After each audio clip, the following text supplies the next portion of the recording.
லூக்கா சுவிசேஷம் 12ஆம் அதிகாரம் 31ஆம் வசனத்தை நாம் எல்லாரும் இணைந்து கர்த்தருடைய வார்த்தையை வாசிப்போம். தேவனுடைய ராஜ்யத்தையே தேடுங்கள், அப்பொழுது இவைகள் எல்லாம் உங்களுக்கு கூட. திருப்பி எல்லாரும் வாசிப்போம். அங்கே சொல்லியிருக்கிற வார்த்தை, தேவனுடைய ராஜ்யத்தையே தேடுங்கள், அப்பொழுது இவைகள் எல்லாம் உங்களுக்கு கூட கொடுக்கப்படும். ரொம்ப அற்புதமாக ஆண்டவர் சொல்லுகிற ஒரு ஆசீர்வாதமான செய்தி. கர்த்தர் நல்லவர் என்பதை ருசிப்பதில் எப்படி தேவனுடைய ஆசீர்வாதத்தை பல காரியங்களை கவனிச்சிருக்கிறோம். அவருடைய ரட்சிப்பு எவ்வளோ பெரிதான ரட்சிப்பு, நல்ல தேவன் நம்ம கொடுத்த ரட்சிப்பு. வியாதியை சுகமாக்குறதுல தேவன் எவ்வளோ நல்லவர், நம்முடைய குறைவுகளெல்லாம் நிறைவாக்குறதுல தேவன் எவ்வளோ நல்லவர், நம்மளை ஒவ்வொரு நாளும் சந்தோஷமாக்க மகிழ்ச்சியாக்க அவர் என்னெல்லாம் செய்கிறார் என்பதெல்லாம் ரொம்ப நாளாக நான் போதித்திருக்கிறேன் பாருங்கள். ஒவ்வொரு காரியங்களாக கவனிச்சுட்டு வரோம். இந்த நாட்களில் ஆண்டவர் நல்லவர் என்பதை நாம் அறிந்து கொள்ள, எப்படி ஆண்டவர் நம்முடைய வாழ்க்கையில் பொருளாதார ஆசீர்வாதத்தின் மூலமாக நம்மளை ஆசீர்வதித்து நம்மளை எப்படி அவர் நல்லவர் என்பதை ருசிக்கக்கூடிய விதத்தில் கர்த்தர் நம்முடைய வாழ்க்கையில் செயல்படுகிறார் என்பதை தான் நாம் அறிந்து கொள்கிறோம். நான் காலைல சொன்ன பாருங்க, ஒரு மனுஷன் எல்லாவற்றிலும் வெற்றி உள்ளவனாக, நல்ல ஆவிக்குரியவனாக இருந்து, நல்ல குடும்ப வாழ்க்கை இருந்து, நல்ல வேலை இருந்து, ஏன்னா எல்லாமே நல்லா இருந்து பொருளாதாரம் மாத்திரம் நல்லா இல்லைன்னா அந்த மனுஷன் ஒரு பரிபூர்ணமான கர்த்தருடைய வெற்றிக்கு அடையாளமான ஒரு மனுஷன் கிடையாது. அதனால தான் ஆண்டவர் இந்த பொருளாதாரம் எவ்வளோ அவசியமான ஒன்று, இந்த ஆசீர்வாதம் நம்முடைய கையில் கர்த்தர் கொடுப்பதுக்கு நம்மளை என்னவா ஆக்குறாரு, எப்படிப்பட்ட சிந்தனை உள்ளவர்களாய் கர்த்தர் நம்மளை மாற்றுகிறார் என்பதை குறித்துலாம் நம்ம கவனித்து கொண்டிருக்கிறோம். இது நடுவில் நம்ம கவனிச்சோன்னா, தேவனை குறித்து நாம் சந்திக்கிற ஒவ்வொரு வாழ்க்கையின் சூழ்நிலைகளிலும் நிறைய கேள்விகள் நமக்குள்ளே எழும்பி கொண்டு தான் இருக்குது. குடும்பத்தில் ஒரு சந்தோஷம் இல்லைன்னா, ஏன்னா உறவில் கணவன் மனைவி என்ற உறவில் ஒரு சந்தோஷம் இல்லைன்னா, வேலை ஸ்தலத்தில் ஒரு சந்தோஷம் இல்லைன்னா, நிறைய கேள்விகள் கிறிஸ்தவ மக்களுக்கு எழும்பிக்கிட்டே இருக்கு பாருங்க. உண்மையாலே இவர் நல்ல தேவன் தானா, கடவுள்னு ஒருத்தர் இருந்தா, தேவன் ஒருத்தர் இருந்தா, என்னை ரட்சித்தவன் ஒருத்தர் இருந்தா, எனக்கு ஏன் இப்படிலாம் இருக்குது, ஏன் இப்படிலாம் வாழ்க்கை இருக்குது, ஏன் ஒரு காரியம் பண்ண கை கூடி வரமாட்டுது, ரொம்ப நாளாக ஒரு காரியத்துக்காக காத்திருக்கணும், எனக்கு மாத்திரம் நடக்க மாட்டுதே.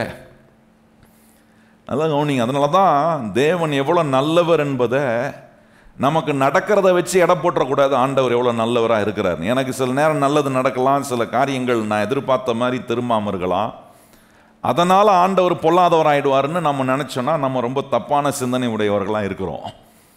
தேவன் எவ்வளோ நல்லவர் என்பதை ஒவ்வொரு காரியத்திலும் கர்த்தருடைய பிள்ளைகள் இந்த சத்திய வசனத்தின் மூலமாய் நீங்கள் அறிந்து அனுபவிப்பதுக்கு கர்த்தர் நமக்கு காண்பிக்கிற அனுகூலமான சத்தியங்களை நம்ம புரிந்து கொள்ள நம்ம மனதையும் நம்முடைய இருதயத்தையும் கர்த்தருக்கு நேராக திருப்ப வேண்டியது ரொம்ப அவசியம் பாருங்க. அப்போ ஆண்டவர் நல்லவர் என்பதை ருசிப்பதுக்கு இந்த தேவனுடைய ஆசீர்வாதம்லாம் நமக்கு நடக்காமல் தடையாக இருக்கிற காரியங்களுக்கெல்லாம் நடப்பதுக்கு தேவன் சில வழிகளை வச்சிருக்கிறார் பாருங்க. அதுக்கு நம்ம கொஞ்சம் காது கொடுத்து, நம்ம நேரத்தை ஆண்டவருக்கு கொடுத்து, நம்முடைய இருதயத்தை கர்த்தருக்கு நேராக திருப்பி, ஆண்டவர் இதை எப்படி நம்ம வாழ்க்கையில் சாத்தியமாக்க என்ன சொல்கிறாரு, என்ன செய்ய சொல்கிறார் என்பதை கவனமாக கொஞ்சம் கவனிச்சோன்னா, என்னெல்லாம் நடக்கலை, என்னெல்லாம் நடக்காமல் இருக்குது குறித்து நம்ம வருத்தப்படுறோமோ கவலைப்படுறோமோ, அதையெல்லாம் ஆண்டவர் எப்படி நம்முடைய வாழ்க்கையில் நடப்பித்து காட்ட தேவன் வைத்திருக்கிற முறைமைகளை நம்ம கவனிக்க வேண்டியது ரொம்ப முக்கியமானது பாருங்க. தேவன் எதை செஞ்சாலும் அவர் ஒழுங்கு கிரயமாக காரியங்களை இஷ்டம் போல் செய்கிறவர்கள். நம்ம தான் இஷ்டம் போல் வாழ்கிறவங்க. சில நேரம் ஆண்டவர் எப்படி வாழணுன்றதை சொல்லி கொடுக்கும்போது நம்ம இஷ்டம் போல் வாழ்கிறோம். நம்ம என்ன பண்ணுறோம், நம்ம இஷ்டம் போல் வாழ்கிறோம் போல் கர்த்தர் விரும்புகிறபடி வாழணும். அப்படி நம்முடைய வாழ்க்கையை கொண்டு வரும்போது தேவனுடைய அமைப்புக்குள்ளே, தேவனுடைய ஆசீர்வதிக்கக்கூடிய ஒரு முறைமைக்குள்ளே நம்ம கொண்டு வரும்போது நிறைய காரியங்களை நமக்குள்ள சீரமைக்க வேண்டிய ஒரு நேரம் கர்த்தர் நமக்குள்ளே உண்டு பண்ணுறார். ரீஆல்டர் பண்ண வேண்டிய நிறைய விஷயங்களை கர்த்தர் நம்ம கற்றுக் கொடுப்பார்.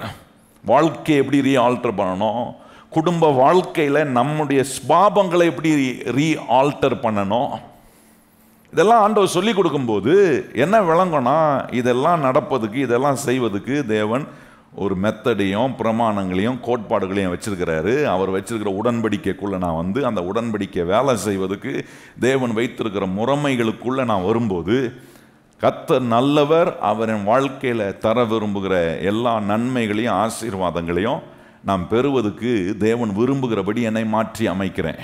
நிறைய காரியங்களை கவனித்தோம். ஏன்னா விதைக்கிறத குறித்து, அறுவடை செய்கிறத குறித்து, மனதின் பிரமாணங்களை குறித்து, கர்த்தர் கொடுக்கும் ஆசீர்வாதத்தை கூட விரும்பி தெரிந்து கொள்ளணும். பாருங்க, ஒரு சில வாரமாக உங்களுக்கு காண்பித்து கொண்டிருக்கிறேன் இந்த ஐஸ்வர்யவான், இந்த பகுதி நம்ம வாசித்தோம் பாருங்க. இங்கே ஒரு ஐஸ்வர்யவானை குறித்து சொல்லப்பட்டிருக்கு. இந்த ஐஸ்வர்யவானுங்கிட்ட இருக்கிற பிரச்சனையை தான் கவனிச்சான். அந்த பிரச்சனை என்னன்னா, அவன் வந்து தன்னுடைய சரியத்தை தான் கவனம் செலுத்தினான் ஒழிய அவனுடைய உள்ளான மனுஷனை அவன் கவனம் செலுத்தலை. அதனால அவனுக்கு ஏற்பட்ட பாதிப்புகள், அதனால அவனுடைய இருதயம், அவனுடைய ஆவி, அவனுடைய இருதயத்தை ஆண்டவர் பொக்கிஷமாக மாற்றி அந்த பொக்கிஷத்திலிருந்து எல்லா நல் விளைவுகளை வாழ்க்கைக்குள்ள உற்பத்தி செய்ய விரும்பினதை அவன் விளங்கி கொள்ளாததுனால எல்லாம் இருந்தும் ஜீவனற்றவனாய் வாழ்கிறான், பிரயோஜனமற்றவனாய் வாழக்கூடியவனாய் மாறினான். இதெல்லாம் சொல்லிட்டு தான் ஆண்டவர் இந்த பகுதியில் தொடர்ந்து சொல்லிட்டு வரக்கூடிய ஒன்றில் தான் இங்கே இன்னொரு காரியத்தை காட்டுறார், இன்னொரு பிரமாணத்தை காட்டுறார். கர்த்தர் நல்லவர், அவருடைய ஆசீர்வாதங்களை நம்முடைய வாழ்க்கையில் அனுபவிப்பதுக்கு ஆண்டவர் காட்டுற இன்னொரு பிரமாணம்னா தேவனுடைய ராஜ்யத்தை தேடுகிற பிரமாணம். இது ரொம்ப முக்கியமான ஒன்று. பாருங்க, என்றைக்கு நான் கர்த்தருடைய பிள்ளையா மாறினனோ அன்றைக்கு நான் உலக ராஜ்யத்திலிருந்து தேவனுடைய ராஜ்யத்துக்குள்ள வருகிறேன். அதுதான் வேதம் எப்படி சொல்லுதுன்னா, இருளின் ராஜ்யத்திலிருந்து அன்பின் குமாரனுடைய ராஜ்யத்துக்குள்ள நம்மளை உள்ள கொண்டு வந்திருக்கிறாரா. அப்போ ஒரு பரிமாற்றம் நடந்திருக்கு. இந்த தேவனுடைய ராஜ்யத்தை தேடுகிற பிரமாணத்தில் நம்ம கவனம் செலுத்த வேண்டியதுன்னா, இந்த வாஸ்த வசனம் ரொம்ப நறுமையாக இருக்கு. அங்கே சொல்லியிருக்கு தேவனுடைய ராஜ்யத்தையே. அந்த வார்த்தை ரொம்ப அருமையாக இருக்கு பாருங்க. ஆங்கிலத்தில் எப்படி வந்திருக்குன்னா, only seek the kingdom of God. இப்போ நமக்கு ஒரு கேள்வி வரும், தேவனுடைய ராஜ்யத்தையே தேடணும்னா அப்போ மற்ற வேலை நான் என்ன செய்யறது? அப்போ எனக்கு நான் உழைக்கக்கூடாதா? என் குடும்பத்துக்கு நான் செய்ய வேண்டியது செய்யக்கூடாதா? அப்போ நான் பொழைப்பை பார்க்க வேண்டியது இல்லையா? எப்படி வாழ்றது, எப்படி சாப்பிட்றது, என்ன கண்ணோட்டத்தில் சொல்றாரு அப்படின்றது தான் கவனிக்கணும். இதே வசனத்தை தான் மத்தேயு சுவிசேஷம் 6ஆம் அதிகாரம் 33ஆம் வசனத்தில் வரும்போது சொல்றாரு, முதலாவது தேவனுடைய ராஜ்யத்தையும் அவருடைய நீதியும் தேடுங்கள், அப்பொழுது இவைகள் எல்லாம். அங்க முதலாவது சொல்றார், இங்க சொல்லும்போது எப்படி சொல்றாருன்னா, இங்க லூக்கா 12:31 ரொம்ப அருமையா சொல்லி ராஜ்யத்தையே தேடுங்கள்ன்றார். இப்போ தேவனுடைய ராஜ்யம்னா என்ன, அந்த ராஜ்யம் எப்படி இயங்குது அப்படின்றத விளங்கி கொண்டாதான் இந்த தேவனுடைய ராஜ்யத்தின் பிரமாணத்துக்குள்ள என் வாழ்க்கை, அந்த முறைமைக்குள்ள, அந்த மெத்தடுக்குள்ள, அந்த சிஸ்டமுக்குள்ள நம்மளை கொண்டு வரும்போது நம்முடைய வாழ்க்கை எந்த குறைவுக்குள்ளேயும் போகாம, குறைவுபட்டிருக்கிற வாழ்க்கையை எல்லா பகுதியிலும் நிறைவுபடுத்தக்கூடிய தேவனுடைய ராஜ்யம் என்னெல்லாம் நமக்கு செய்ய முடியும் என்பது தான் ரொம்ப அற்புதமாக இங்கே நம்ம கவனிக்கக்கூடிய ஒரு சத்தியமாக இருக்கு. இப்போ தேவனுடைய ராஜ்யம்னா என்ன இங்கே கவனிச்சு பாருங்க. தேவனுடைய ராஜ்யம் என்று சொல்லும்போது ஆண்டவர் சொல்றாரு, அந்த ராஜ்யம், கர்த்தருடைய ராஜ்யம் சமீபமாக இருக்கின்றாரு. இயேசுநாதர் கல்வாரி சிலுவையில் தன் ஜீவனை கொடுத்து மனுக்குலத்துக்காக சாகிறதுக்கு முன்பாக சீஷர்களுக்கு ஒரு ஜெபத்தை சொல்லி கொடுக்கிறார். அந்த ஜெபத்தை சொல்லி கொடுக்கும் போது எப்படி சொல்றாருன்னா, தேவனுடைய ராஜ்யம் வருவதாக, பரலோகத்தில் உம்முடைய சித்தம் நடக்கிறது போல பூலோகத்திலும் உம்முடைய சித்தம் நடந்தேறுவதாக. அதில் ரொம்ப குறிப்பிட்ட வார்த்தை என்ன, தேவனுடைய ராஜ்யம் வருவதாக, தேவனுடைய ராஜ்யம் சமீபமா இருக்கு. ஆனா ரொம்ப ஆசீர்வாதம் என்னன்னா, இயேசு கிறிஸ்து என்னைக்கு நமக்காக கல்வாரி சிலுவையில் அவர் தம்முடைய ஜீவனை கொடுத்தாரோ, ராஜ்யம் வருவதாக, ராஜ்யம் சமீபமா இருக்கிறது இல்லை. இப்போ வேதம் சொல்லுகிறது அந்த ராஜ்யம் உங்களுக்குள்ளே இருக்கிறது என்கிற அந்த ஒரு பாக்கியமான அந்த ராஜ்யத்துக்குள்ளே நான் ராஜ்யம் வருவதாக என்று ஜெபிக்க தேவையில்லை, ராஜ்யம் சமீபமா இருக்குன்னு சொல்ல வேண்டியதில்லை. இந்த ராஜ்யத்துக்குள்ளே, இந்த ராஜ்யம் எனக்குள்ளே வாழக்கூடிய ஒரு அப்பியாசத்துக்குள்ளே என் வாழ்க்கை வருகிறது. என்னைக்கு இந்த அப்பியாசத்துக்குள்ள வரோமோ அன்னைக்கு தான் நம்முடைய எல்லா குறைவுகளையும் கர்த்தர் நிறைவாக்க வல்லவராக இருக்கிறார். கையை உயர்த்தி சொல்லுங்க, தேவனுடைய ராஜ்யம் எங்கேயோ இல்லை, எனக்குள்ளே இருக்கு. சொல்லுங்க, வாய்த்தது எங்க இருக்கு தேவனுடைய ராஜ்யம்? இந்த ராஜ்யத்துக்குள்ள நான் இருக்கிறேன். இந்த ராஜ்யத்தின் பிள்ளையா நான் வாழ்றேன்ற அறிவும் சிந்தனையும் வரும்போது தான் நான் சொல்றேன், நிறைய காரியங்களை நமக்குள்ள நாம் மாற்றி அமைக்க தேவ ஆவியானவர் நமக்கு உதவி செய்கிறார். பாருங்க, வேத வசனம் என்ன சொல்லுகிறது பாருங்க. லூக்கா சுவிசேஷம் அங்கே கவனிச்சிங்கன்னா இன்னொரு காரியத்தை அங்கே ரொம்ப அற்புதமாக சொல்ல. லூக்கா 17ஆம் அதிகாரத்தில் கவனிச்சு பாருங்க. அங்கே சொல்ற இந்த ராஜ்யத்தை குறித்து, ராஜ்யம் வருவதாக, ராஜ்யம் சமீபமாக இருக்கிறது சொல்ல போய் இப்போ எப்படி சொல்றாரு பாருங்க. அங்கே லூக்கா 17ஆம் அதிகாரம் 20ஆம் வசனம் 21ஆம் வசனம் எல்லாரும் இணைந்து வாசிப்போமா? அங்கே சொல்லி இருக்கு, தேவனுடைய ராஜ்யம் எப்பொழுது வரும் என்று பரிசேயர்கள் அவரிடத்தில் கேட்டபோது அவர்களுக்கு அவர் பிரதியுத்தரமாக, தேவனுடைய ராஜ்யம் பிரத்யேகமாய் வராது, இதோ இங்கே என்றும் அதோ அங்கே என்றும் சொல்லப்படுகிறதுக்கும் ஏதுவாய் இராது. இதோ தேவனுடைய ராஜ்யம், எல்லாரும் வாசிங்க, எங்க இருக்கு? உங்களுக்குள்ளே இருக்கிறதே என்றார். இந்த ராஜ்யம் நமக்குள்ள இருக்கிறது என்கிற உணர்வு பாருங்க. இந்த ராஜ்யத்தை நம்ம கண்ணால பார்க்க முடியாது. It's not visible, it's invisible. உலகத்தின் ராஜ்யத்தை நம்ம கண்ணால பார்க்கிறோம், உலகத்தில் ஆள்ற ராஜ்யத்தை பார்க்கிறோம். அந்த ராஜ்யம் எப்படி இருக்கு? குறை உள்ளதாகவும், பிரச்சனை உள்ளதாகவும், குழப்பம் உள்ளதாகவும். ஆனா தேவன் ஒவ்வொரு மனுஷனுக்குள்ள கொடுக்க விரும்புகிற அவருடைய ராஜ்யம் இருக்கு பாருங்க. அது குழப்பத்தை உண்டாக்குற ராஜ்யம் இல்லை, திகிலை உண்டாக்குற ராஜ்யம் இல்லை.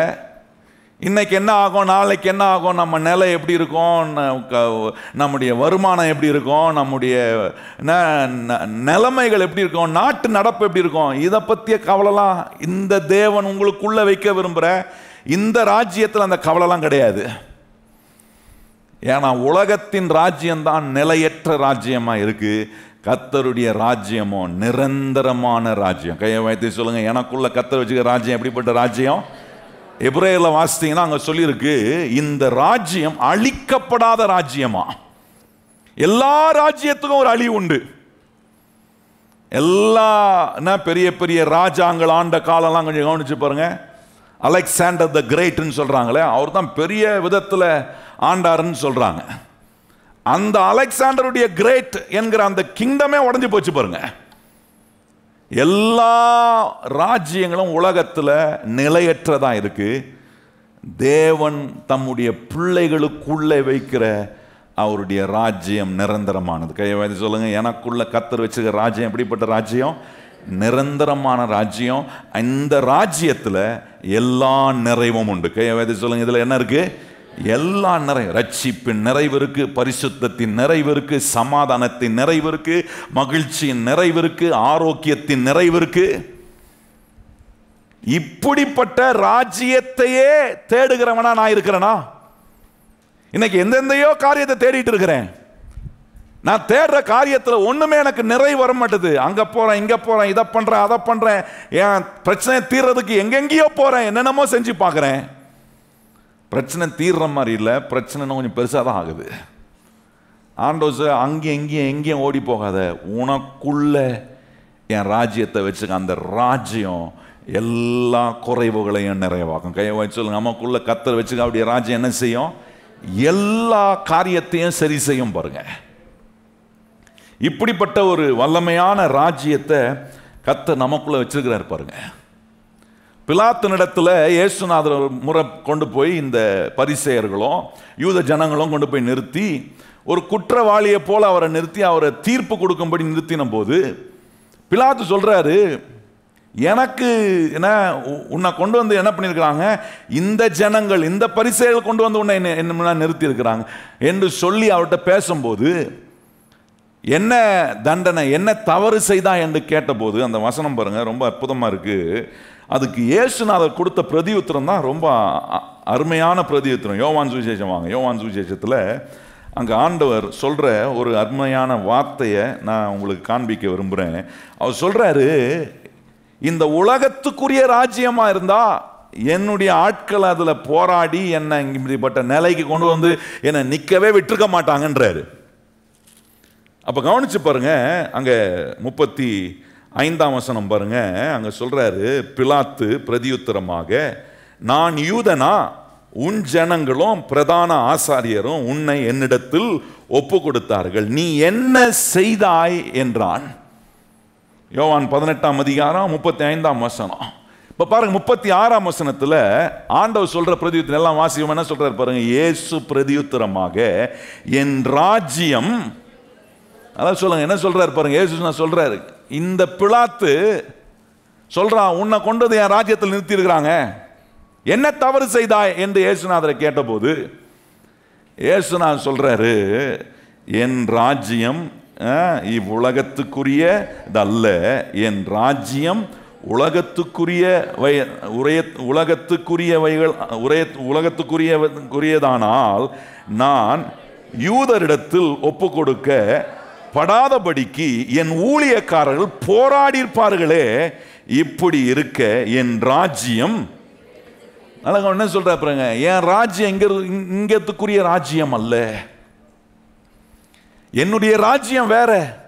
என் ராஜ்யம் போராடுகிற ராஜ்யம் இல்லை, சண்டை போடுற ராஜ்யம் இல்லை, குழப்பத்தை உண்டாக்குற ராஜ்யம் இல்லை.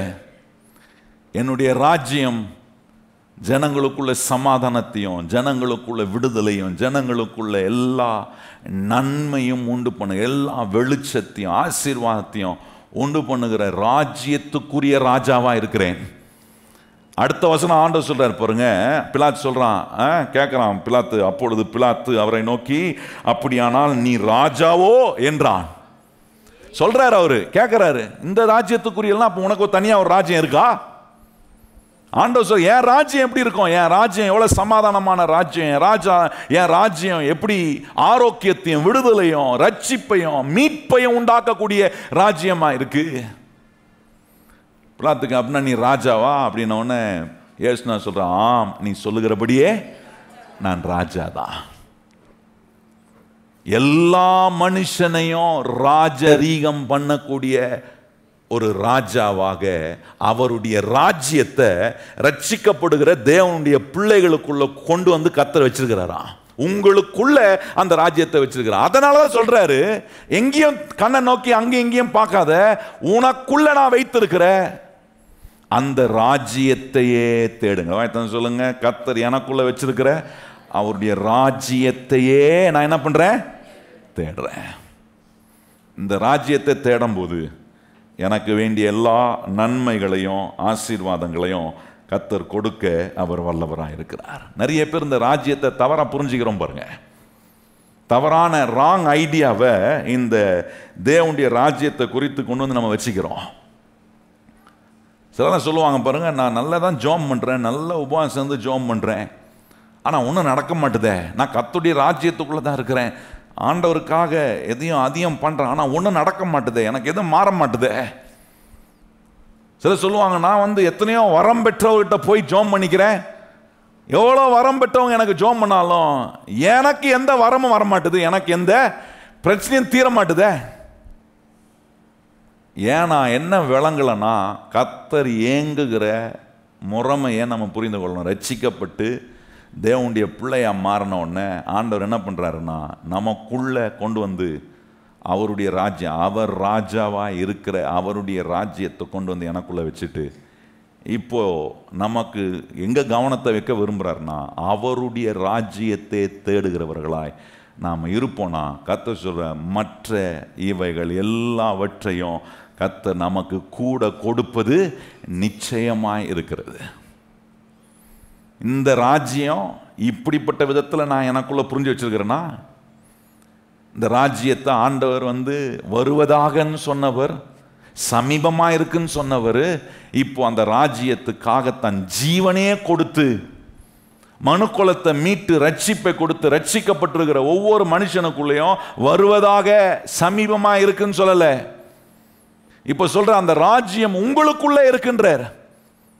அந்த ராஜ்யத்தையே தேடுற ஒரு மனுஷனா நான் என்னைக்கு மாறுறேனோ அன்னைக்கு தான் என் ஜெபம் கேட்கப்படும், என்னுடைய வேண்டுதலை கர்த்தர் பதிலாக மாத்துகிறார்.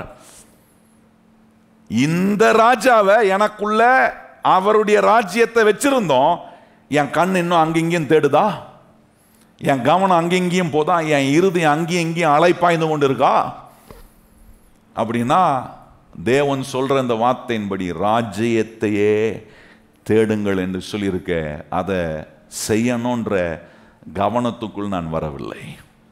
அப்போ இதுதான் தேவனுடைய ராஜ்யம். பாருங்க, இந்த ராஜ்யம் வருவதாகன்னு சொன்னவர், சமீபமாக இருக்குன்னு சொன்னவர், இப்போ அந்த ராஜ்யத்தை கொண்டு வந்து நமக்குள்ளே வச்சிருக்கிற. கையை வாழ்த்தி சொல்லுங்க, இங்கே இருக்கிற நம்ம எல்லாருக்குள்ளேயும் அவருடைய ராஜ்யம் எங்கே இருக்கு? வருவதாக. இனிமேல் ஜெபம் பண்ணக்கூடாது. எப்படி? ஆண்டவரே உம்முடைய ராஜ்யம் வருவதாக. இந்த மாதிரி ஜெபம் நிறைய கிறிஸ்தவங்க பண்ணுவாங்க பாருங்க.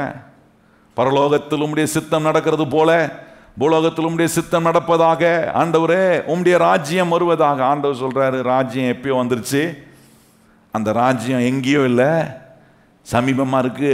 அப்படி இல்லை, கர்த்தர் சொல்ல அந்த ராஜ்யம் உனக்குள்ளே எனக்குள்ளே கர்த்தர் வச்சிருக்கிற. ஒவ்வொரு நாள் அந்த ராஜ்யத்தை, எனக்குள்ளே இருக்கிற ராஜாவை தேடுறேனா, ராஜாவை கனப்படுத்துறேனா, அந்த ராஜா விரும்புகிறபடி நான் வாழ்றேனா, அந்த ராஜாவை பிரியப்படுத்த ஒவ்வொரு நாளும் அவரோட பேசுகிறேனா, இதெல்லாம் ரொம்ப முக்கியம். பாருங்க, இதை நம்ம செய்ய ஆரம்பிக்கும் போது ராஜ்யம்னா என்னன்னு விளங்கிக்கிட்டேன். இந்த ராஜ்யத்தின் பிரமாணங்களை புரிந்து கொள்கிறேன். இந்த ராஜ்யம் அதை எப்படி ஏங்க வைக்கணும், இந்த பிரமாணத்தின்படி என் வாழ்க்கை ஆசீர்வதிக்கப்பட நான் என்ன செய்யணும், கவனத்தை அங்கே கொண்டு வந்து வைக்கிறேன். இப்போ ஆண்டவர் காட்டுற இந்த ராஜ்யத்தை கொண்டு வந்து உள்ளே வச்சுட்டு, நீ எங்கேயோ இருக்கு, சமீபமாக இருக்கு உம்முடைய ராஜ்யம் அப்படின்னு இப்போ ஆண்டவர் சொல்ல, இந்த ராஜ்யம் உனக்குள்ளே இருக்கு, எனக்குள்ளே இருக்கு, நமக்குள்ளே இருக்கு. நமக்குள்ளே வச்சிருக்கிற அவருடைய ராஜ்யத்தை எப்படி ஏங்குது, எப்படி வேலை செய்யுது இந்த ராஜ்யன்றதை கர்த்தர் இன்னைக்கு காண்பிக்க விரும்ப. இந்த ராஜ்யம் இப்படி தான் வேலை செய்யும், அந்த ராஜ்யத்தை நான் அப்படி தான் எனக்கு வேலை செய்ய வைக்கணும். ஏன் இஷ்டம் போலலாம் இந்த ராஜ்யம் வேலை செய்யாது. தேவனுடைய ராஜ்யம் அவர் எப்படி ஏங்கணும்னு வச்சிருக்கிறாரோ அவ்விதமாக தான் ஏங்கும். கையை வைத்து சொல்லுங்க, கர்த்தருடைய ராஜ்யம் அவர் விரும்புகிறபடி தான் எனக்குள்ள என்ன பண்ணும், ஏங்கக்கூடியதாக இருக்கு. அப்போ அவர் எப்படி ஏங்குறாரு, இந்த ராஜ்யத்தை எப்படி ஏற்கிறாரு, இதெல்லாம் கொஞ்சம் கவனிப்போமா. இன்னைக்கு சில வசனங்களை வைத்து உங்களுக்கு சில காரியங்களை நான் காண்பிக்க விரும்புகிறேன். பாருங்க, மத்தேயு 13ஆம் அதிகாரம் வருவோம். அங்கே ஒரு ஓமையாக ஆண்டவர் சொல்ற காரியத்தின் மூலமா இந்த தேவனுடைய ராஜ்யம், எனக்குள்ள இருக்கிற அவருடைய ராஜ்யம் எப்படி ஏங்குது அப்படின்றது தான் இன்னைக்கு நம்ம கொஞ்சம் கவனிக்கணும். பாருங்க, இந்த ராஜ்யம் எப்பொழுதுமே எப்படி ஏங்குதுன்னா அவருடைய வார்த்தையினால தான் ஏங்குது. சொல்லுங்க, வார்த்தை எதனால ஏங்குது? இந்த ராஜ்யத்துக்குள்ள வேற ஒண்ணுமே இல்லை, அவருடைய வார்த்தை தான் இருக்கு. நம்ம நினைக்க அந்த வார்த்தையில தான் ஒண்ணுமே இல்லையே, ஆனா அந்த வார்த்தையில தான் எல்லா ஆசீர்வாதத்தையும் கர்த்தர், எல்லா நன்மையும் நமக்கு வச்சிருக்கிறார். அதை குறித்த ஒரு ஓமையை தான் இங்கே இயேசு நான் சொல்றாரு பாருங்க. மத்தேயு 13ஆம் அதிகாரத்தில் 18ஆம் வசனத்திலிருந்து கவனிப்போமா, எல்லாரும் இணைந்து வாசிப்போமா. இந்த ராஜ்யம் வார்த்தையினால எங்குகிற ராஜ்யம். இந்த ராஜ்யத்தில் என்ன அதிகமாக இருக்குன்னா வார்த்தை தான் இருக்கு. இந்த வார்த்தையில தான் வல்லம் இருக்கு, இந்த வார்த்தையில தான் விடுதலை இருக்கு, இந்த வார்த்தையில தான் சுகம் இருக்கு, இந்த வார்த்தையில தான் ஆசீர்வாதம் இருக்கு, இந்த வார்த்தையில தான் சமாதானம் இருக்கு, இந்த வார்த்தையில தான் எல்லாமே இந்த வார்த்தையில தான் இருக்குங்க. அதனாலதான் இந்த ராஜ்யத்துக்குள்ள வேற எதுவுமே இல்லை, தேவனுடைய வார்த்தை தான் இருக்கு. இந்த வார்த்தையினால தான் இந்த ராஜ்யம் இயங்குது. ஆண்டவர் கேட்கிறார், நான் இப்போ உனக்குள்ள வச்சிருக்கிற ராஜ்யம் எப்படி இயங்குது? ராஜ்யத்தையே தேடுங்கன்னு சொல்றாரு. இப்போ நான் எனக்குள்ள இருக்கிற ராஜ்யத்தை எப்படி தேடுறேன்? இந்த ராஜ்யம் வார்த்தையினால நிரப்பப்பட்ட ராஜ்யம்னா இந்த வார்த்தையை நான் தேடுறேன்னா ஒவ்வொரு நாளும்.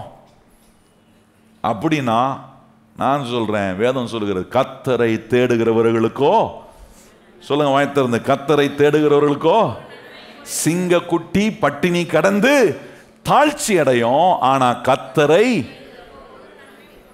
இந்த தேவனுடைய ராஜ்யத்தை வசனத்தின் மூலமாய் தேடுகிற ஒரு மனுஷனா இருப்பனா கண்டிப்பா குறை வராது. குறையெல்லாம் கர்த்தருடைய வார்த்தை நிறைவாக்கும். வாசிப்போமா, 18ஆம் வசனத்துல பாருங்க. ஆகையால் விதைக்கிறவனை பற்றிய ஓமையை கேளுங்கள். ஒருவன் ராஜ்யத்தின் வசனத்தை கேட்டும் உணராதிருக்கும் போது பொல்லாங்கன் வந்து அவன் இருதயத்தில் விதைக்கப்பட்டதை பறித்து கொள்கிறான், அவனோ வழி அருகே விதைக்கப்பட்டான். அந்த வார்த்தையை பாருங்க, 19 சொல்ற, ஒருவன் ராஜ்யத்தின் வசனத்தை கேட்டோம்.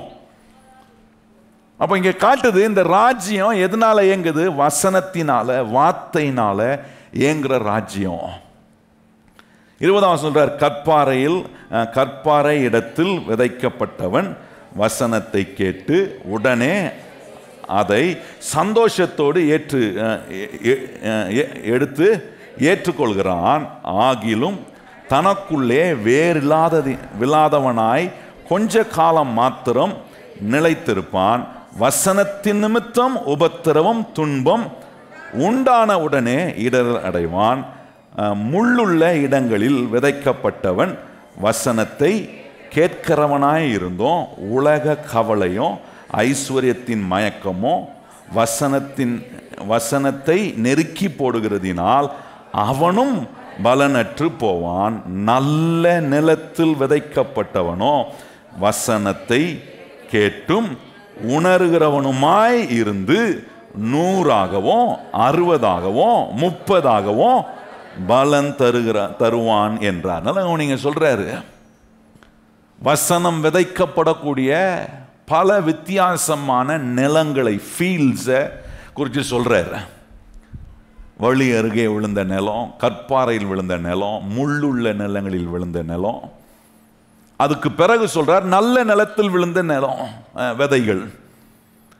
இந்த ஒவ்வொரு நிலத்திலும் விழுந்த விதைகள் பலன் கொடுக்க முடியாம போகுது.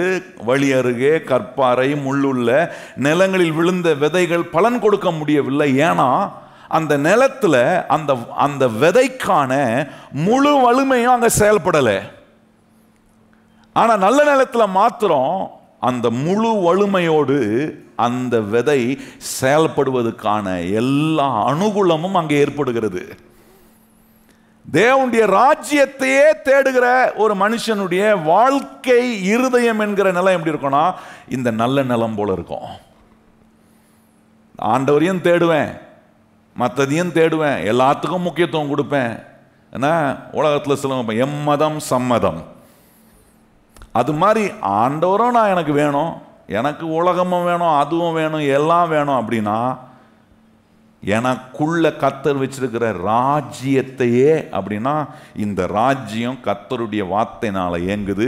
அந்த வார்த்தையினால இயங்குற அந்த தேவனுடைய ராஜ்யத்தையே தேடி அவருடைய வார்த்தையே என் வாழ்க்கையில நான் முக்கியத்துவம் கொடுக்கும்போது நிச்சயமா இன்னைக்கு வேணா வழி அருகே உள்ள நிலமா இருக்கலாம், இன்னைக்கு வேணா கற்பாறை போல உள்ள நிலமா இருக்கலாம், இன்னைக்கு வேணா அங்கங்க முள்ளுள்ள நிலம் போல இருக்கலாம். ஆனா இந்த வார்த்தையே, இந்த ராஜ்யத்தையே நான் தேடுவேனா, இந்த தேவனுடைய வார்த்தை என்னை ஒரு நல்ல நிலமாக கர்த்தர் நிச்சயமாய் மாற்றுவார். அந்த நல்ல நிலமா மாறிட்டேனா பலனை தடுக்க முடியாது. கையை வைத்து ஆமென் சொல்லுங்க. நல்ல நிலமா மாறிட்டேனா என்ன தடை வந்தாலும் பலன் வரும், என்ன கஷ்டம் வந்தாலும் பலன் கொடுத்துக்கிட்டே இருப்பேன், என்ன சவால்கள் வந்தாலும் மகிழ்ச்சியா இருப்பேன், சந்தோஷமா இருப்பேன். எல்லாத்தையும் தாண்டி கர்த்தர் விரும்புகிறத மகிமையான விதத்தில் செய்யக்கூடியவனா கர்த்தர் என்ன மாற்றுவார்.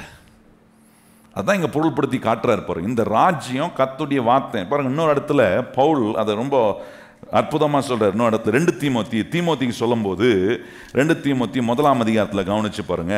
இந்த நற்பொருளாகிய இந்த வசனத்தை நம்ம பற்றி கொள்ளணும், அதை உறுதியாய் பற்றி கொள்ளணும், அதை பிடிச்சிருக்கணும் அப்படின்றத சொல்றாரு பாருங்க. இந்த ராஜ்யம் இயங்கக்கூடிய இந்த நற்பொருள், இந்த வசனம் ராஜ்யத்தின்ல ரொம்ப முக்கியமான நற்பொருள். நம்முடைய வாழ்க்கையில தேவன் நமக்குள்ள வைத்து இந்த ராஜ்யத்தின் பிரமாணத்தின் மூலமா நம்முடைய வாழ்க்கைக்குள்ள கர்த்தர் கொண்டு வர விரும்புகிற ஆசீர்வாதத்தை இவ்விதமான விதத்தில் பெற்றுக்கொள்றேன்னா 13ஆம் வசனத்தை வாசிப்போமா? 2 தீமோத்தி 1ஆம் அதிகாரம் 13ஆம் வசனம் சொல்லியிருக்கு பாருங்க. நீ கிறிஸ்து இயேசுவை பற்றும் விசுவாசத்தோடும் அன்போடும் என்னிடத்தில் கேட்டிருக்கிற ஆரோக்கியமான, எப்படி சொல்ற பாருங்க பவுல், ஏதோ ஒரு வசனத்தை கேட்டியே, தேவனுடைய ராஜ்யத்தையே தேடுகிற ஒரு மனுஷனா இருப்பானா. எனக்கு தெரியும் தேவனுடைய ராஜ்யத்துல வேற எந்த மேஜிக்கும் கிடையாது. நல்லா கவனிங்க. இன்னைக்கு கிறிஸ்தவ மக்கள் எல்லாம் என்ன ஒவ்வொருத்தரும் காட்டுற மேஜிக்கும் ஒவ்வொருத்தரும் காட்டுற என்டர்டெயின்மெண்ட்டுக்கும் போய் விழுந்துடுறாங்க.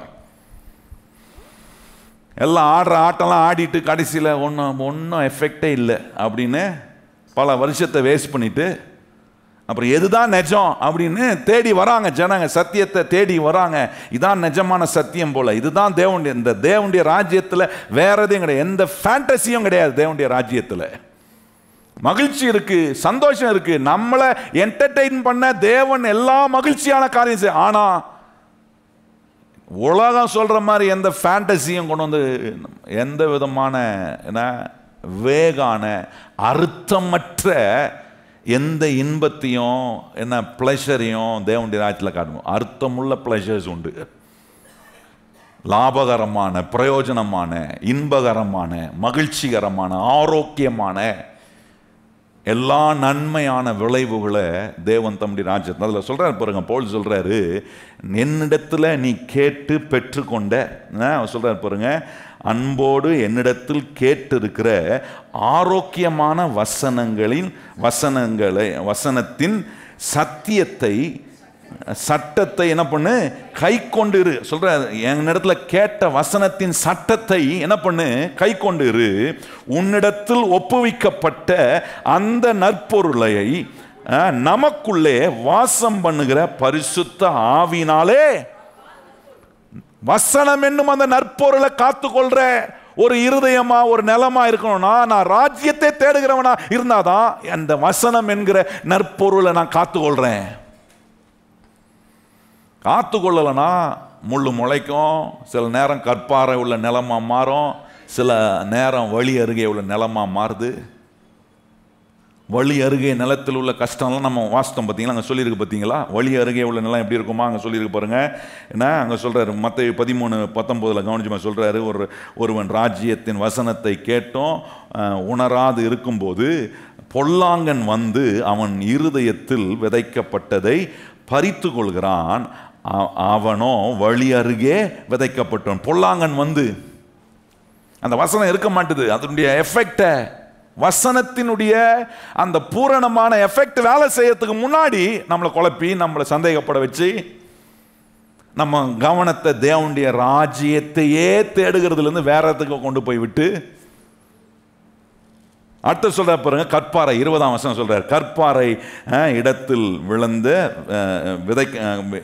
கற்பாறை இடத்தில் விதைக்கப்பட்டவன் வசனத்தை கேட்டு உடனே அதை சந்தோஷத்தோடு ஏற்றுக்கொள்கிறான். ஆகிலும் தனக்குள்ளே வேறு இல்லாதவனாய் கொஞ்ச காலம் மாத்திரம் நிலைத்திருப்பான். வசனத்தின் நிமித்தம் உபத்திரம் துன்பம் உண்டான உடனே அவன் என்ன பண்றானா, நீங்க இவனை குறிச்சு என்ன சொல்றாரு, கற்பாறை நிலத்தில் விதைக்கப்பட்ட ஒரு நிலம். வசனத்தின் நிமித்தம் பல சவால்கள் வரும். தேவனுடைய ராஜ்யத்தை தேடுறேன், இந்த வசனத்தை கை கொள்றதுக்கு நான் விசுவாசமா என்னை ஒப்பு கொடுக்கும் போது நிறைய சவால்கள் வரும், நிறைய சோதனைகள் வரும். ஆனா விட்டுறக்கூடாது, ஆண்டவரை தேடணும், ஆண்டவருடைய வசனத்தை கைக்கணும். அதுக்கு நான் கீழ்ப்படுகிறேன்.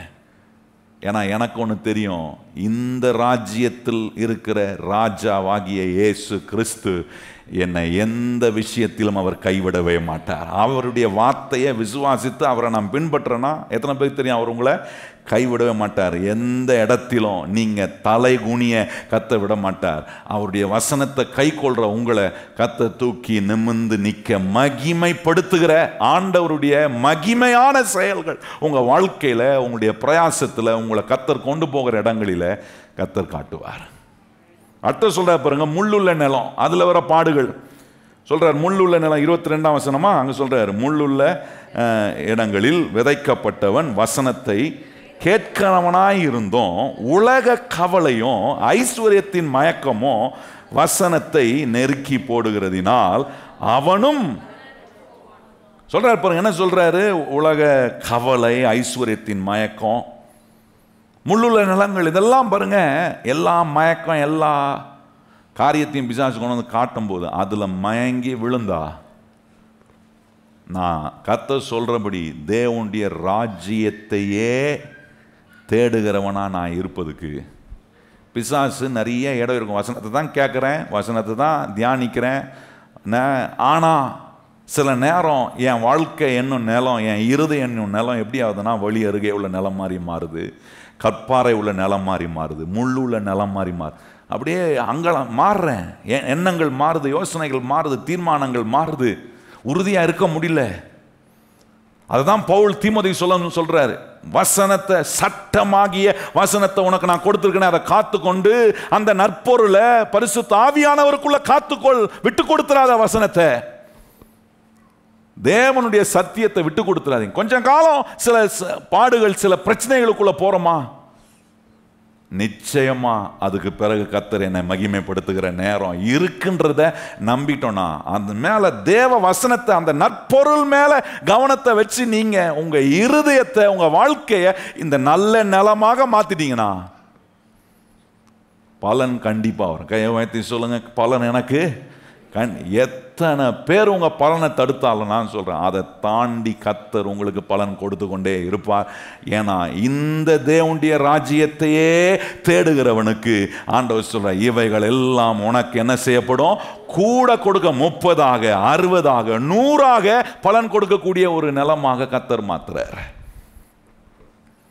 அப்ப கவனிச்சு பாருங்க, தேவனுடைய ராஜ்யத்துல ரொம்ப வேல்யூபிள் எதுனா, ரொம்ப மதிக்கக்கூடிய ஒன்று எதுனா தேவனுடைய வார்த்தை.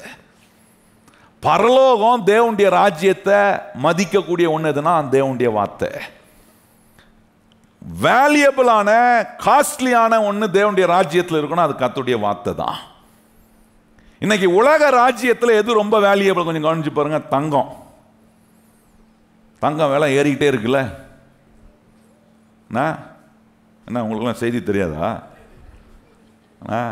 என்ன விலை ஏறினாலும் ஏறட்டும் பாஸ்டர், நாங்கள் வாங்குறத வாங்கிட்டு தான் இருப்போம் அப்படின்றவங்கலாம் இருக்கீங்க, நல்லவங்க தான், வாங்குங்க. உலக ராஜ்யத்தில் வேல்யூபிள் எது இன்னைக்கு? கோல்டு.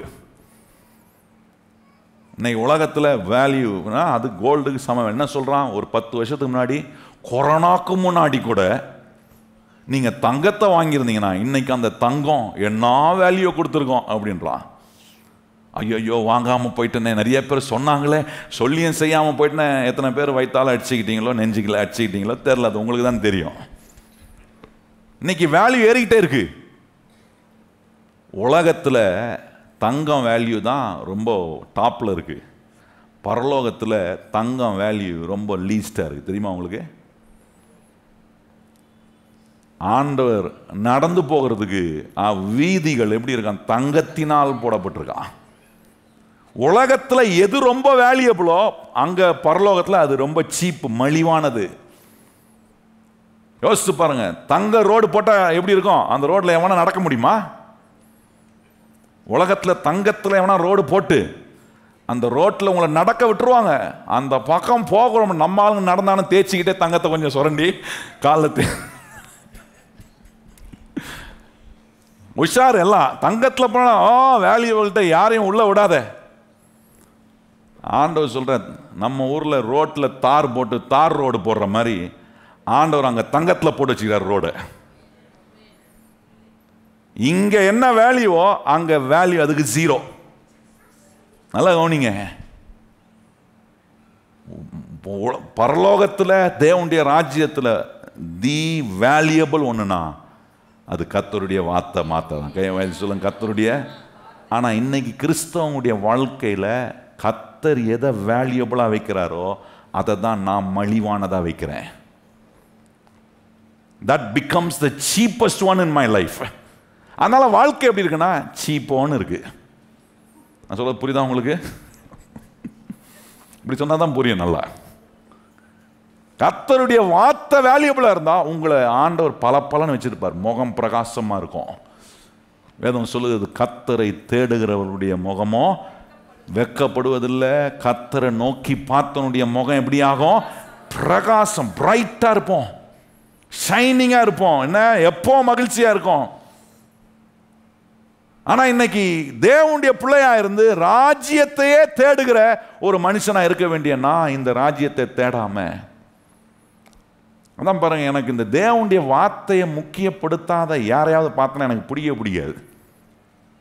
சில நேரம் சில இடத்துக்கு என்ன ஊழியர்களுக்கு பிரசங்கம் பண்ண கூடுவாங்க, போவோம் பாருங்க, வார்த்தைக்கான முக்கியத்துவத்தை கொடுக்க மாட்டாங்க. எல்லா கதையும் அதுக்கு இதுக்கு, எல்லா ஊரு கதை எல்லா கதையும் பேசிட்டு இப்பொழுது கடைசியாக ஒரு 10 நிமிஷம் கர்த்தருடைய வார்த்தையை கேட்பண்ணுவாங்க.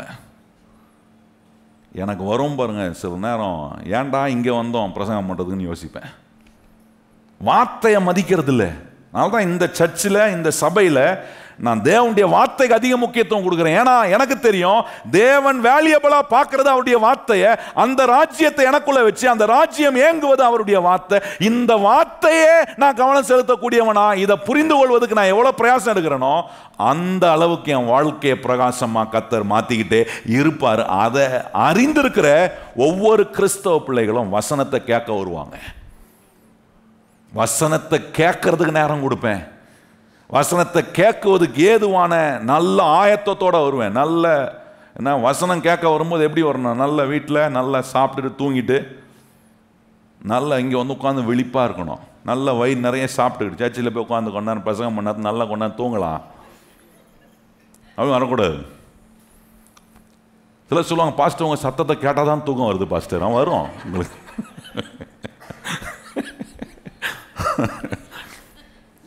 நான் யோசிப்பேன், ஏன் சத்தம் கேட்டு உங்களுக்கு தூக்கம் வருதுன்னா அப்போ என்ன மாதிரி ஆளா?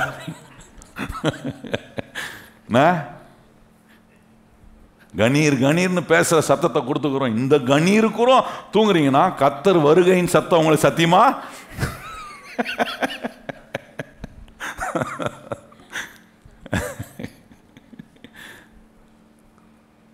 கையை உயர்த்தி சொல்லுங்க, தேவன் மதிக்கிறது அவருடைய வார்த்தையை மாத்திரம்தான்.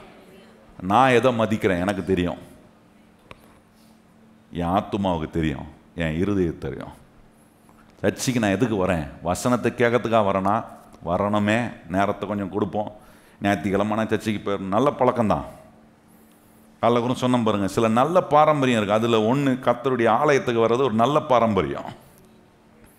இப்படி கர்த்தருடைய ஆலயத்துக்கு வரும்போது ஒரு பாரம்பரியத்து நிமித்தமாக வந்தால் கூட வசனத்தை கேட்கும்போது இதில் இவ்வளோ விஷயம் இருக்கா, இது என்னை மாற்றுதா, இந்த வசனத்தை நான் தேடணுமா, இந்த வசனத்தின்படி வாழணுமா, இந்த வசனம் தான் என்னை பிரகாசமாக்குதா, இந்த வசனம் தான் என்னை உறவுகளெல்லாம் சீர்படுத்துதா, என்னை மகிழ்ச்சி ஆக்குதா, எனக்கான நன்மையை கொடுக்குதா, அந்த ஒரு லாங்கிங்னஸ், அந்த டிசைரை கர்த்தருடைய வார்த்தையை கேட்குற இடத்துக்கு ஆலயத்துக்கு வந்து கேட்கும். அப்படிப்பட்ட எண்ணம் வரும்போது அதுக்கு பிறகு இந்த வசனத்தை சீப்பாக நினைக்கவே மாட்டேன். நல்லா கவனிங்கள். வசனத்துக்கு செவி கொடுக்குறேன்னா நிறைய பேர் சொல்லுவாங்க, நான் ஆண்டவரை கூப்பிட்டு பார்த்தேன். என்ன பார்த்தேன்? கூப்பிட்டு பார்த்தேன். ஒண்ணுமே சொல்ல மாட்டாரு. எப்படி சொல்லுவாரு? ஆண்டவருக்கு சில நேரம் பரலோகம் வந்து என்ன, சில நேரம் புலம்புன்னு நினைக்கிறேன். புலம்பாது, சும்மா சொல்றேன் உதாரணத்துக்கு.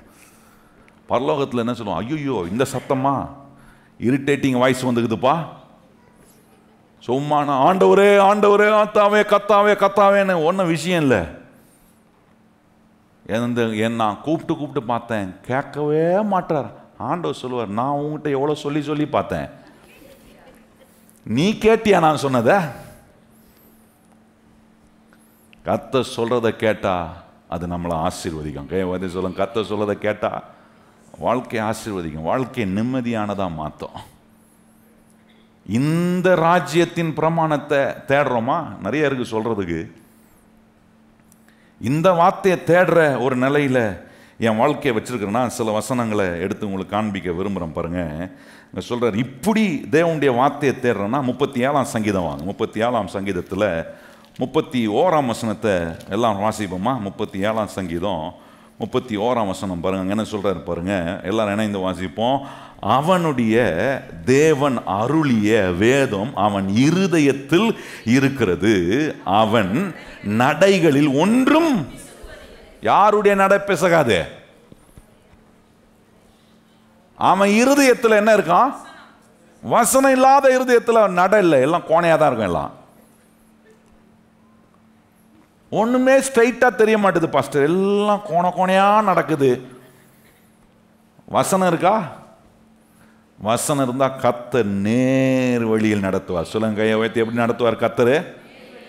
இப்படியும் கொஞ்சம் போய் அப்படி ஒரு வதை வாங்கிட்டு இப்படி ஒரு வதை வாங்கிட்டு எல்லா பக்கமும் இப்படியும் அப்படியும் மோதிக்கினே இருக்கிறோம் பாஸ்டர். வாழ்க்கை ஒரே மோதலாக இருக்கு. நல்லா கவனிங்க, மோதல்ல கொண்டு போய் விட மாட்டார். கர்த்தர் நடைய சீராக்குவார், நம்முடைய பாதையை செவையாக்குவார், நன்மைக்கு ஏதுவான சொல்றாரு. இருதயம் இருக்கிற வசனம், நல்ல நிலமாகிய வசனம், ராஜ்யத்தையே தேடுகிற ஒரு மனுஷனுடைய வாழ்க்கை எப்படி இருக்கணும்? அவன் நட பிசகி போகாது, அவனுடைய நட கோணையா இருக்காது, ஏடா கூடமா இருக்காது. வாழ்க்கை ஏடாகூடமான வாழ்க்கை உள்ள ஒரு மனுஷன் வசனத்தை கேட்டு, இந்த வசனம் தான் தி பெஸ்ட் வேல்யூபிளான ஒன்று என்று தான் உள்ளத்துல வச்சு அதை தியானிக்க ஆரம்பிச்சு, இந்த தாவனுடைய ராஜ்யத்தையே தேடுகிற, வசனத்தை தேடுகிற ஒரு மனுஷனா மாறுவானா, அவனுடைய வழியெல்லாம் கர்த்தர் அற்புதமானதான் மாற்றுவார். உங்களை நடத்தி கொண்டு போகிற தேவன் யார் என்பதை உங்களை சுற்றி இருக்கிறவங்களாம் பார்க்கும்படி கர்த்தர் அற்புதமான வேலையை செய்வார். சொல்லுவாங்க, இவங்க இப்படி இருந்தாங்க, ஆனால் இவங்க தேடுற கடவுள் இவங்களை நல்லா ஆக்கிட்டாரு, நல்ல நிலைக்கும். ஏன்னா அவனுடைய வழியை சீராக்குறார், அவனை நல்லா ஆக்கி காட்டுறார், அவன் குடும்பத்தை நல்லா ஆக்கி, அவன் தலைமுறையை நல்லா ஆக்கி காட்டுறாரு. ராஜ்யத்தையே தேடுகிற ஒரு குடும்பமாக, சந்ததியாக உங்க வாழ்க்கை இருக்க, உங்க பிள்ளைகளுக்கு எல்லாம் கற்றுக் கொடுங்க. தேவனுடைய ராஜ்யத்தை தேடி எதை நீ செய்யறியோ முதல்ல தேவனுடைய ராஜ்யத்தை தேடி. தேவனுடைய ராஜ்யம் எப்படி இயங்குது? எங்கேயோ இல்லை, அது உனக்குள்ள இருக்கு. அந்த ராஜ்யம், உனக்குள்ள இருக்க ராஜ்யம் எப்படி இயங்குது? வசனத்தினால தான். வசனத்தின் ஒன்று தான் தேவனுடைய ராஜ்யத்தில் வேல்யூபிள். அதனால தான் ஆண்டவர் பாருங்க தம்முடைய பிள்ளைகளுக்கு இன்னொரு இடத்துல சொல்றாரு. இங்க என்ன சொல்றாரு? அவன் நடைகளில் ஒன்றும் பிசகுவது இல்லைன்னு சொல்றாரா? இங்கே பாருங்க, உபாகமம் 11ஆம் அதிகாரத்தை கவனிச்சு பாருங்க. அங்கே இன்னொரு காரியம் சொல்றாரு. 11ஆம் அதிகாரம், உபாகம் 11ஆம் அதிகாரம் 19ஆம் வசனத்தையும் 20ஆம் வசனத்தையும் வாசிப்போமா? சொல்றாரு பாருங்க, இந்த வசனத்தையே, வசனத்தினாலதான் இயங்குது ராஜ்யம், வசனம் தான் வேல்யூபிளான ஒன்று தேவனுடைய ராஜ்யத்தில். அந்த ராஜ்யம் எங்க இருக்கு? கர்த்தர் சொல்ற அந்த ராஜ்யம் இப்போ உனக்குள்ள இருக்குன்றாரு. 19ஆம் வசனம் வாசிப்போமா எல்லாரும் இணைந்து? உபாகமம் 11ஆம் அதிகாரம் 19ஆம் வசனம் சொல்றாரு பாருங்க, நீங்கள் என் வார்த்தைகளை உங்கள் இருதயத்திலும் உங்கள் ஆத்துமாவிலும் பதித்து அவைகளை உங்கள் கையின் மேல அடையாளமாக கட்டி. கையின் மேல என்ன பண்ணோம்? பிரேஸ்லெட்லாம் போட்டுக்கிறோம்ல கையில், நிறைய அடையாளமா நிறைய பேர் மோதிரம் போடுவாங்க. யார் மோதிரம்? எவன் மூஞ்சி மோதிரமா போட்டு வச்சுக்கிறது. நான் போட்டு போனால் பெரிய, ஆமாம், பெரிய விஐபின்னு காட்டுறது. நான் சொல்கிறேன், வசனத்தை என்ன நீங்கள் உங்கள் கையில் போட்டுக்கணுன்றாரு. கையில் போட்டுக்கணும்னா இப்போ போய் வசனம் வச்சுக்காதீங்க. சொல்லிட்டீங்களா பாஸ்டர், இனிமேல் தங்கத்திலே அடித்து வசனத்தையா கட்டிக்கிறேன் அப்படி, அதல்ல.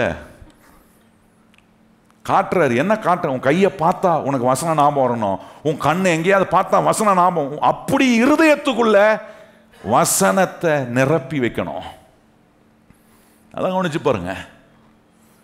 சில அடையாளங்களை கையில் போடும்போது சில அறிகுறியை காட்டுதா? கையில் மோதிரம் போட்டிருந்தா அவர் கல்யாணம் ஆயிடுச்சு அப்படின்னு அர்த்தம் அப்படின்னு சொல்றாங்க. சிலர் கையில் மோதிரம் போட்ட உடனே என்ன பண்ணுவாங்க? இவர் எந்த கட்சிக்காரு அப்படின்னு காட்டுறதுக்கு சில மோதிரத்தை போடுறாங்க. நல்லா கவனிங்க. அதெல்லாம் எப்படி ஒரு அறிகுறிய, ஒரு அடையாளத்தை காட்டுது. அது போல ஆண்டவர் சொல்ல, வசனம் உன் கையை பார்க்கும் உனக்கு வசனம் ஞாபகம் வரணும். உன் கை பிரயாசப்படும் போது வசனத்தினுடைய அந்த வலிமை ஞாபகத்துக்கு வரணும்ன்றாரு. ஒரு காரியத்துக்கு நடந்து போறேன்னா என் நடைகளை நான் நடக்கும் போது எனக்கு வசனம் சொல்றாரு பாருங்க, அதை என்ன பண்ணு? கையில் கட்டி கொண்டு உங்கள் கண்களின் நடுவே ஞாபக குறியாக வைத்து அவைகளை உங்கள் பிள்ளைகளுக்கும் உபதேசித்து, நீங்கள் வீட்டில் உட்கார்ந்து இருக்கும் போதும், வழியிலே நடக்கிற போதும், படுத்து கொள்கிற போதும், எழுந்திருக்கிற போதும் அவைகளை குறித்து. படுத்திருக்கும் போதும் எழுந்திருக்கும் போதுனா, படுத்திருக்கும் போது மேலே மாட்டிக்கிறதா? அது இல்லை. எழும்பும் போது ஞாபகம் வரணும், படுக்கிறது போகிறது முன்னாடி ஞாபகம் வரணும். ஒரு காரியத்தை செய்யறதுக்கு நடந்து போகும்போது ஞாபகம் வரணும். கர்த்தர் சொல்லியிருக்கிறாரு, தேவனுடைய ராஜ்யத்தையே தேடுகிறவனுடைய இருதயத்துக்குள்ள வசனம் இருக்கும். அந்த இருதயம் நல்ல நிலமாகிய இருதயமாக இருக்கும். அந்த மனுஷனுடைய நடை பிசகுவது இல்லை என்று கர்த்தர் சொல்லியிருக்கிறாரே. ஏன் நடை என்ன ஏடா கூடமா ஆக கர்த்தர் விட மாட்டார். நல்ல சீரான நடையில் என்னை நடத்தி செல்ற ஒரு கர்த்தர் இருக்கிறாரே. இப்படி கர்த்தருடைய ராஜ்யத்தையே தேடுகிறவர்களா நாம் இருக்கணும். அது சொல்ற அப்புறம் உன் பிள்ளைகளுக்கும் சொல்லிக் கொடுன்றாரு. உங்கள் பிள்ளைகளுக்கு சொல்லிக் கொடுக்கணும். எப்பா நீ எழும்பினா கர்த்தருடைய வார்த்தை உனக்கு ஞாபகம் வரணும். நீ படிக்கும்போது படிக்கிறதுக்கு முன்னாடி கர்த்தருடைய வார்த்தை ஞாபகம் வரணும். நீ எதை செஞ்சாலும் உனக்கு கர்த்தருடைய வார்த்தை ஞாபகம் வரணும். வாழ்க்கையில் ஏதாவது ஒரு தீர்மானம் எடுக்கணுமா, தீர்மானம் எடுக்கிறதுக்கு முன்னாடி உனக்கு கர்த்தருடைய வசனம் ஞாபகம் வரணும். ஆண்டவருடைய வார்த்தை என்ன சொல்லுது? இந்த வசனத்தை நமக்குள்ள வைத்திருக்கிற ராஜ்யத்தையே தேடுவதற்கு ஏங்குவதற்கான விதத்தில் செயல்படுவீங்கன்னா என்ன சவால் வந்தாலும் கர்த்தர் உங்களை மேற்கொள்ள, கர்த்தர் எல்லா அனுகூலத்தையும் கர்த்தர் உங்களுக்கு நிச்சயமா அவர் செய்யக்கூடிய தேவனாக இருக்கு. நான் சொல்றேன் பாருங்க, ஒரே வசனத்தை வாசித்து நான் முடிக்க விரும்புகிறேன். இப்படி இந்த ராஜ்யம் வசனத்தினால என்கிற ராஜ்யமாக இருக்குன்னா வசனம் தான் அங்கே வேல்யூபிளான ஒன்றுனா அங்கே ஆண்டவர் சொல்கிறார் பாருங்க, இப்படி வசனத்தை கை கொள்கிற நமக்கு ஆண்டவர் சொல்கிறார். யோவான் 15ஆம் அதிகாரத்தில் ஒரே வசனத்தை வாசித்து முடிப்போம். யோவான் 15ஆம் அதிகாரம் 7ஆம் வசனத்தில் என்ன சொல்கிறார் பாருங்க, அங்கே சொல்கிறாரு, நீங்கள் என்னிலும் என் வார்த்தை உங்களிலும் நிலைத்திருந்தால் நீங்கள் கேட்டுக்கொள்வது எதுவோ இதான் அந்த ராஜ்யத்தின் வலிமை. இந்த ராஜ்யம் ஏங்கிறது எப்படின்னு தெரிஞ்சுக்கிட்டு அந்த வசனத்தில் நான் நிலைத்திருப்பேனா, முள்ளுள்ள நிலமா மாறக்கூடாது, கற்பாறை நிலமா மாறக்கூடாது, வழி அருகே உள்ள நிலமா நான் நல்ல நிலமா மாறுறதுக்கு இந்த வசனத்திலேயே நான் நிலைத்திருக்கணும் அப்படின்னா கர்த்தர் சொல்றாரு, இந்த வசனத்தில் நிலைத்திருந்தா கர்த்தர் சொல்றாரு, நீ கேட்டுக்கொள்வது எதுவோ அது உனக்கு செய்யப்படும். உங்க குடும்பத்துக்காக நீங்க என்ன கேட்குறீங்க, உங்க பிள்ளைகளுக்காக நீங்க என்ன கேட்குறீங்க, உங்க எதிர்காலத்துக்காக என்ன கேட்குறீங்க, தேவனுடைய ராஜ்யத்தில் நீங்க அவருக்காக செய்ய வேண்டிய பணிக்காக என்ன கேட்குறீங்க. ஆண்டவரே, இந்த சுவிசேஷத்தை சொல்வதற்கு நான் ஒரு ஆத்துமாவுக்கு சொல்வதற்காக நான் பிரயாசப்படுறேன், என்ன கேட்குறீங்களோ இந்த வசனம் உங்களுக்குள்ள நிலைத்திருந்தா உன்னை காட்டும் நீங்க ராஜ்யத்தையே தேடுகிறவர்களாக இருக்கிறீங்க. வேதம் சொல்கிறது, கர்த்தருடைய ராஜ்யத்தை தேடுகிறவர்களுக்கு இவைகள் எல்லாம் என்ன செய்யப்படுமா, கூட கொடுக்கப்படும். அதுதான் இங்க சொல்றாரு, இந்த வசனம் எந்த ராஜ்யம் வசனத்தினால இயங்குதோ அந்த ராஜ்யம் உங்களுக்குள்ள நிலைத்திருந்த, அந்த வசனம் உங்களுக்குள்ள நிலைத்திருக்கணும். ஆண்டவர் சொல்றார், நீங்கள் கேட்டுக்கொள்வது எதுவோ அது உங்களுக்கு செய்யப்படும். கையை வைத்து சொல்லுங்க, நான் கர்த்தருடைய வார்த்தையை எனக்குள்ள வைத்து அவருடைய ராஜ்யம் அதனால தான் இயங்குது, இந்த ராஜ்யத்தில் அந்த வார்த்தை தான் வலிமையானது. ஆகவே இந்த வசனத்தில் நிலைத்திருக்கிறதுனாலே நான் கேட்டுக்கொள்வதெல்லாம் கர்த்தர் எனக்கு அருள் செய்கிறார். கையை வைத்து சொல்லுங்க, நான் கேட்டுக்கொள்வதெல்லாம் கர்த்தர் என்ன பண்றாரு. வசனத்தை உள்ள வச்சிருக்கிற ஒரு மனுஷன் கேட்கறதெல்லாம் வசனத்துக்கு விரோதமாக கேட்க மாட்டாங்க. அதை இன்னும் நம்ம புரிஞ்சுக்கிற மாதிரி சொல்ல, தேவனுக்கு பிடிக்காததை வசனத்தில் நிலைத்திருக்கிற மனுஷன் கேட்கவே மாட்டான்.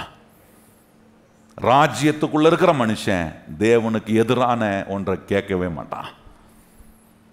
அந்த மனுஷன் கேட்டுக்கொள்வது எதுவோ அது அவனுக்கு அப்படியே செய்யப்படும். எத்தனை பேர் நம்புறீங்க கர்த்தர் உங்களுக்கு அதை செய்வாரா? எழும்பி நிற்போம், நம்ம ஜெபம் பண்ணலாம். எல்லாரும் வாய்களை திறந்து கர்த்தரை ஸ்தோத்திரம் பண்ணுங்கள். கர்த்தர் சொன்ன இந்த வார்த்தைகள் எவ்வளோ வலிமையானது.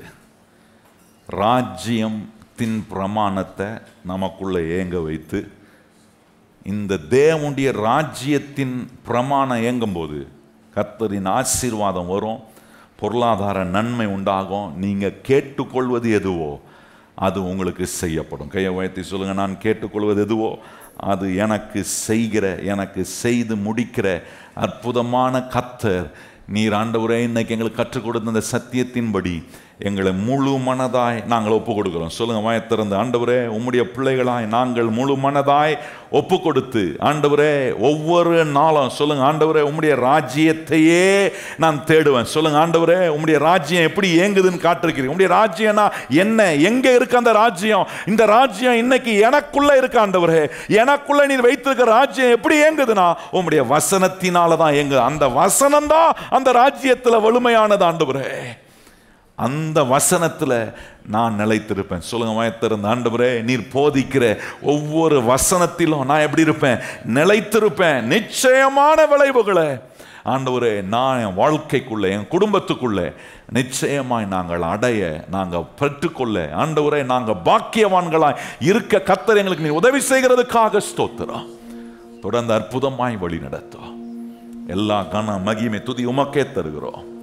இயேசுவின் நாமத்தில் ஜெபிக்கிறோம் எங்கள் நல்ல பிதாவே, ஆமென். இப்பொழுது நம்முடைய கர்த்தராகிய இயேசு கிறிஸ்துவினுடைய கிருபையும் பிதாவாகிய தேவனுடைய அன்பும் பரிசுத்த ஆவியானவருடைய அந்யோன்ய ஐக்கியமும் இன்றும் என்றும் சதா காலங்களிலும் நம் அனைவருடன் நிலைத்திருப்பதாக.